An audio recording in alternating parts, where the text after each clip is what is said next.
it just needs to be done right. So we're really happy and thankful that you guys do this work for us. It's important. So you'll get a chance to see the hose. When they welded this thing together, we called it Frankenhose because it was this conglomeration of different hose parts. And we'll show you in the airlock. The airlock is where you put your spacesuit on, get dressed up, and then go outside. And that's where this thing's called NORS that we're setting up, and that's where it's going to be. So hopefully, if we can see it, I'll hit pause and just point it out for you guys. But we can start the movie. This is STS-130 was the mission that I was on. And when I'm done, I'll open it up for questions. I'm sure there'll be questions and stuff. It's great to see kids here. Getting to miss school is probably the best part of the day today. I understand that. So I get to miss work today too, so it's a win-win for all of us.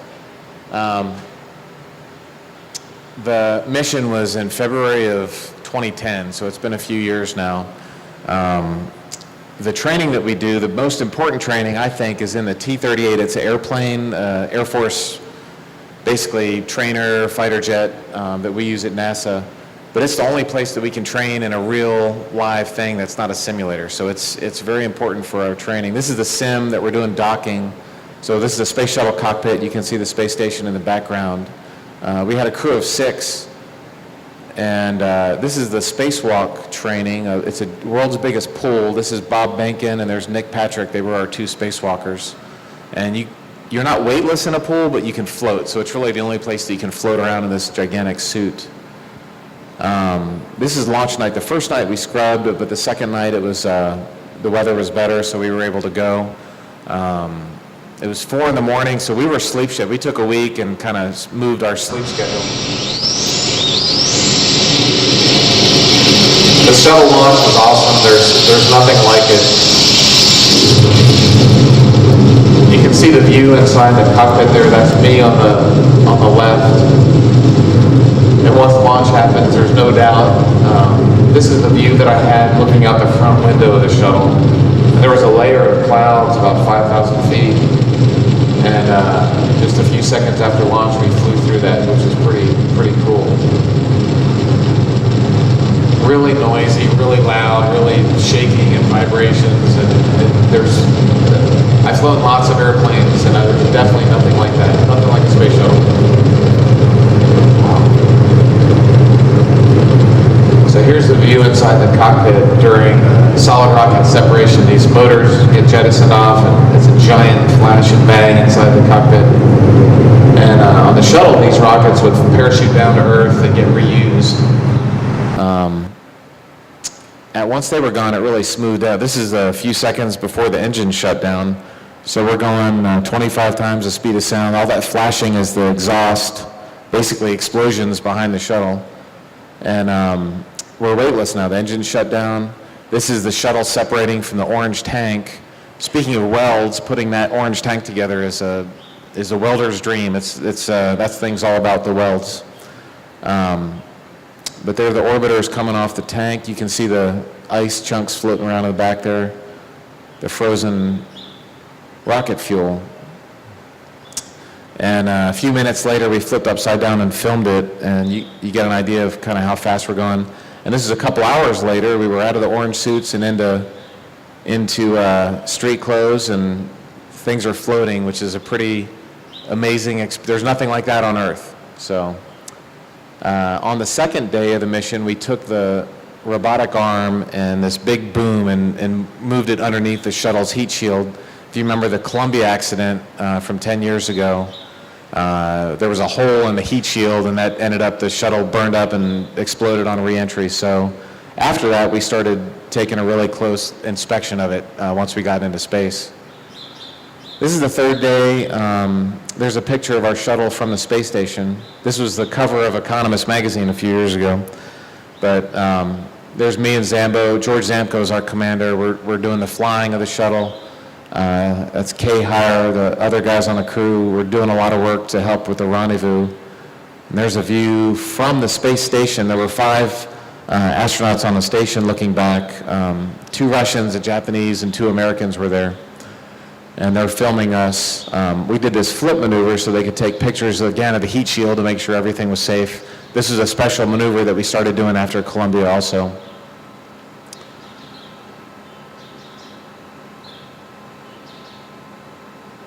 And this is the coolest footage of the station rising over the shuttle's tail. It's like in Star Wars. My little 11-year-old girl, we just watched Star Wars for the first time last week, and when the Death Star comes around the side.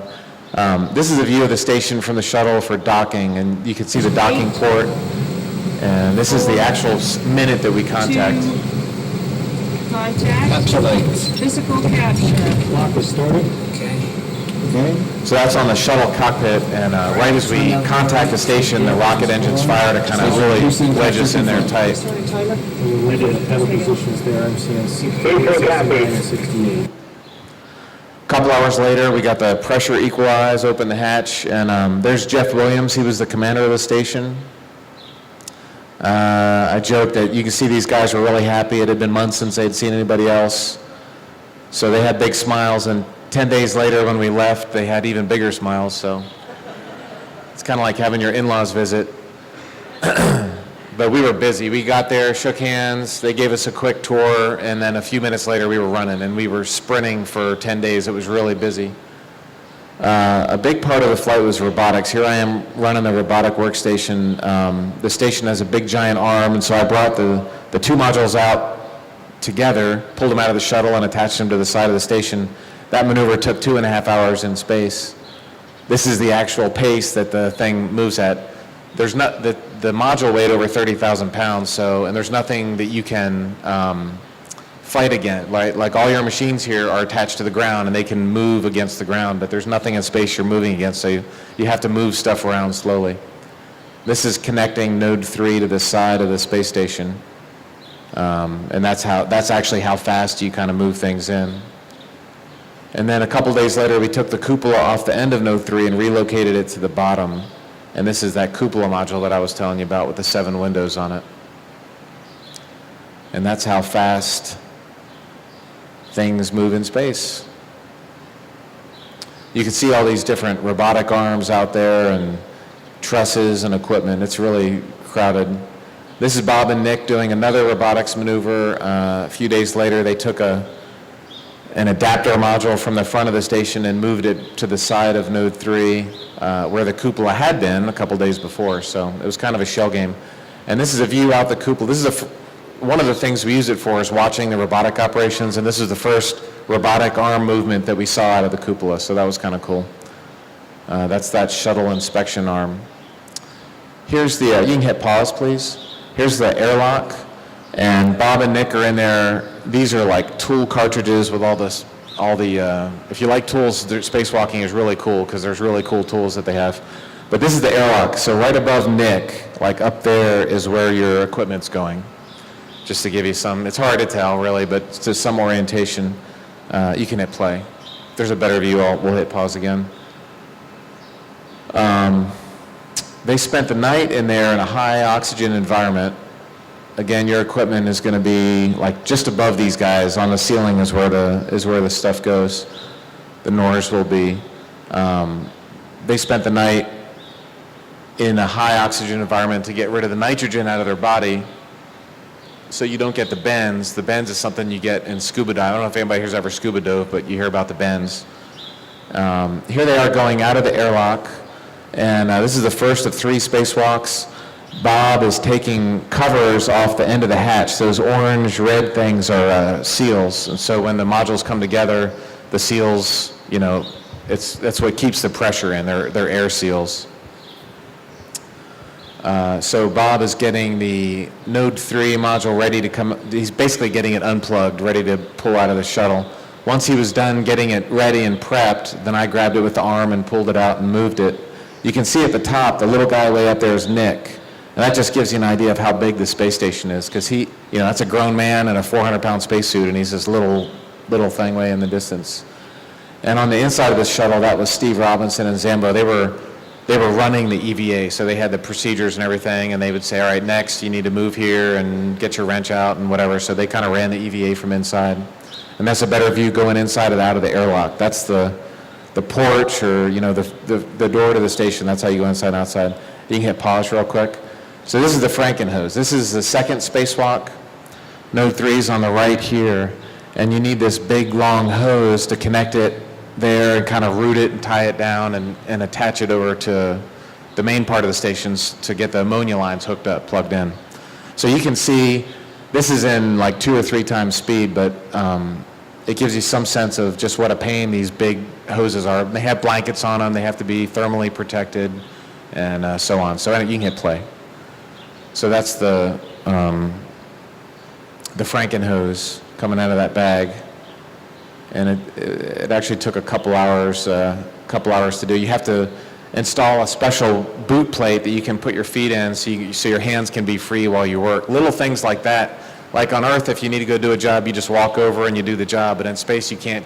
There's nowhere to stand, so it might take you 30 minutes just to get all the right equipment set up so that you can have a place to stand and get your hands free to work. There they are tying down that hose. You can see there's a little tether. Every once in a while you'll see on the EVA guys a wire going from the station to them, and that's a safety tether. In case they accidentally let go, they'll have something tying them down to the space station. The last EVA, Nick, is out there working on the cupola. He had to unlock some bolts on the window covers. Everything's bolted down real tight for launch because it vibrates and shakes so much. And there's covers on them, so he had to take the covers off, which again is kind of a pain to deal with a big blanket that's floating and sticking out and do that. This is coming inside the airlock after they've probably been in the suits for 8 hours or so, maybe more. It's really exhausting.